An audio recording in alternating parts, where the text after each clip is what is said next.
Classificação indicativa. Livre para todos os públicos.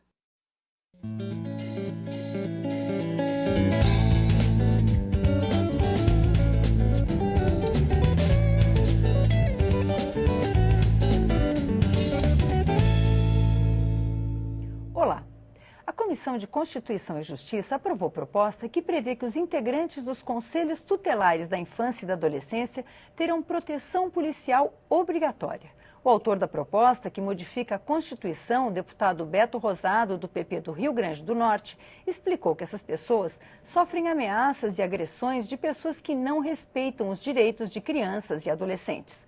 O Palavra Aberta da Rádio e TV Câmara vai conversar sobre a medida com o deputado Rubens Pereira Júnior, do PCdoB do Maranhão, relator desse projeto. Deputados, por que o senhor julga que essa proposta é importante e é constitucional? Olha, na CCJ a gente estava apreciando apenas a admissibilidade. Para rejeitar uma PEC na CCJ é só se ela ferir alguma cláusula pétrea. E em nenhum momento isso foi levantado por nenhum dos membros. Pelo contrário, todos enalteceram a proposta. Ainda que nós não adentremos no mérito agora, uma comissão especial que vai fazer isso, mas fica clara a importância da aprovação dessa medida, tanto que a votação foi unânime na Comissão de Constituição e Justiça e tem uma importância dupla. A primeira, você coloca na Constituição os conselhos tutelares, que hoje não estão. E a segunda, você garante também a proteção policial.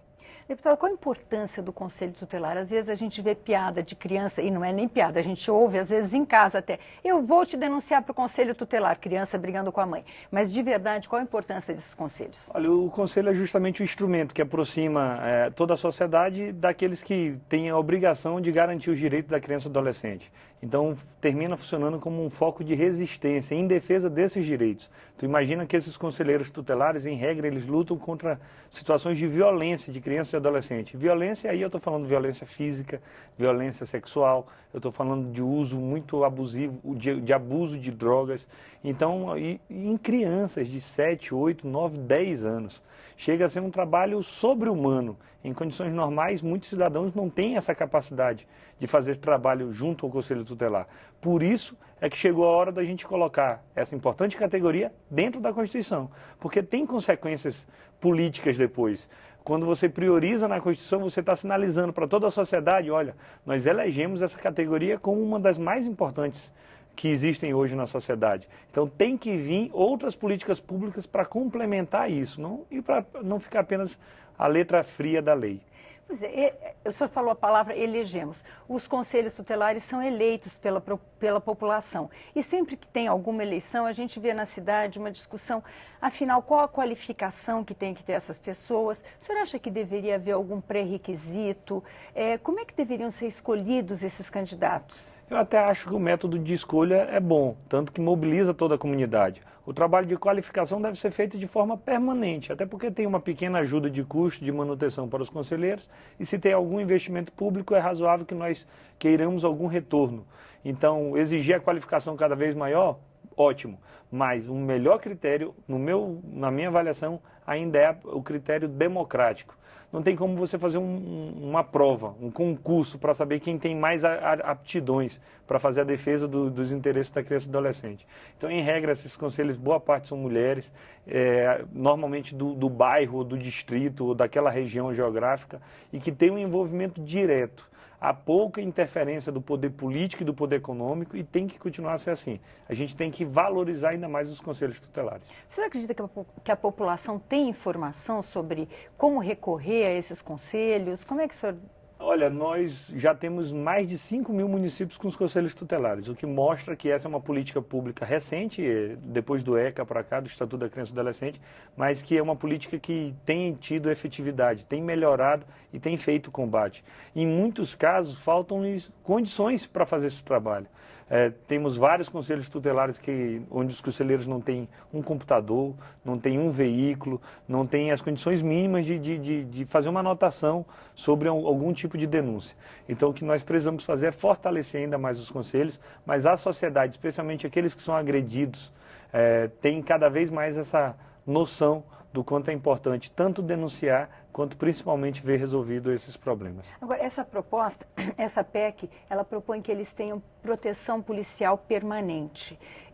É possível, deputado? Porque a gente tem um país muito grande, o senhor falou 5 mil municípios com conselhos tutelares. Como é que se daria essa proteção? Quer dizer, não sei, a PEC provavelmente não entra nesses detalhes. Mas o senhor acha que é possível ter essa proteção? Em primeiro lugar, a gente tem que avaliar que é necessário. Afinal de contas, inúmeros conselheiros tutelares são ameaçados, em muitos casos ameaça de morte, pelo trabalho que estão fazendo, trabalho em resgatar crianças e adolescentes em situações de vulnerabilidade.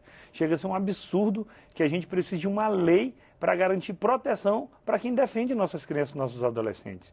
O ideal era que não precisasse de uma lei para tanto. O ideal era que o próprio Estado já fornecesse esses instrumentos. Então, o primeiro ponto é necessário a proteção policial? Sim, pela natureza da atividade, pelo combate e o enfrentamento que eles fazem.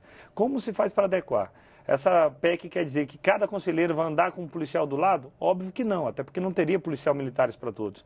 Mas é no sentido de colocar um vetor, uma diretriz de que a polícia, as polícias, as forças de segurança pública têm que trabalhar ao lado do Conselho Tutelar. E não entender que cada qual faz um trabalho independente, cada um faz um trabalho autônomo. Reitero, em regra, essas são denúncias de pedofilia, de crianças que são viciadas em drogas, de violência infantil, de trabalho escravo. Então, é algo que tem que ter a prioridade máxima por parte do Estado. Cada vez que se discutem projetos de proteção à infância, também surgem discussões sobre o poder do Estado na interferência da família. Como é que o senhor vê essa questão? Quer dizer, essa questão de se poder recorrer ao Conselho Tutelar para defender a criança, por exemplo, de uma situação de violência da família? Olha, na Constituição diz que essa atribuição com as crianças e adolescentes é uma atribuição que é compartilhada com todos. Não é apenas a família, mas a família, o Estado, toda a sociedade de uma forma geral. Por isso que a gente não pode naturalizar esses casos graves, em especial de violência contra as crianças. É óbvio que eu estou falando de violência, casos graves. E isso tem que ser repudiado, isso tem que ser denunciado. Mas eu entendo que um não concorre com o outro, pelo contrário, esse trabalho é complementar. Isso inclui desde nas escolas a questão da educação, como também garantir o fortalecimento dos conselhos tutelares. Muito obrigada. Nós conversamos com o deputado Rubens Pereira Júnior, do PCdoB do Maranhão, sobre a criação da proteção policial obrigatória para os integrantes dos conselhos tutelares da criança e do adolescente. Se você quiser rever ou compartilhar este ou outros programas, vá à nossa página câmara.leg.br/palavra aberta. Eu sou Vânia Alves e agradeço a sua audiência. Até a próxima.